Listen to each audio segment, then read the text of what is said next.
होशेय अध्याय 12। एफ्राईम वायूची जोपासना करीतो, पूर्वेच्या वाऱ्याच्या मागे लागतो। दिवसभर तो लबाडी व नाश यांची वृद्धी करीतो।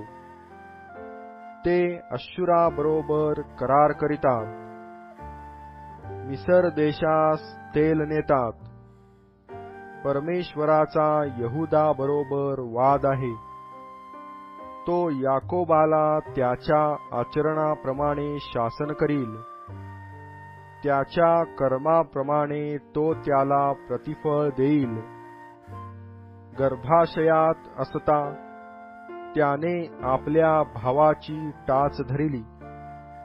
तो आपल्या भरजवानीत असता देवाबरोबर झगडला, म्हणजे अर्थात दिव्य दूताबरोबर झगडून तो जय पावला। त्याने रडून देवाची करुणा भाकिली। त्याला देवाचे बेथेलास दर्शन झाले। तेथे तो आमच्या बरोबर बोलला। परमेश्वर, सेनाधीश देव परमेश्वर हे नाम त्याचे स्मारक आहे। म्हणून तू आपल्या देवाकडे वळ, दया व न्याय यांचे पालन कर। आपल्या देवाची प्रतीक्षा करून रहा।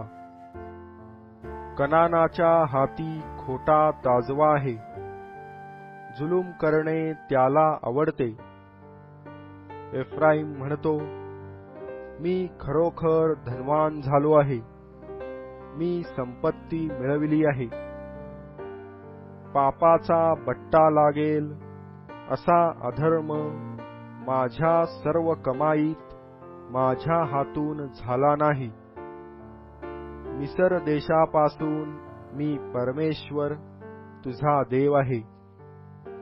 उत्सवाच्या दिवसांप्रमाणे मी तुला पुन्हा तंबूत राहावयास लावीन।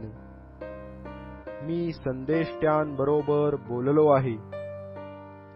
मीच दिव्य दर्शनांची रेलचेल केली आहे, आणि संदेष्ट्यांच्या द्वारे मी दृष्टांत देऊन बोध केला आहे।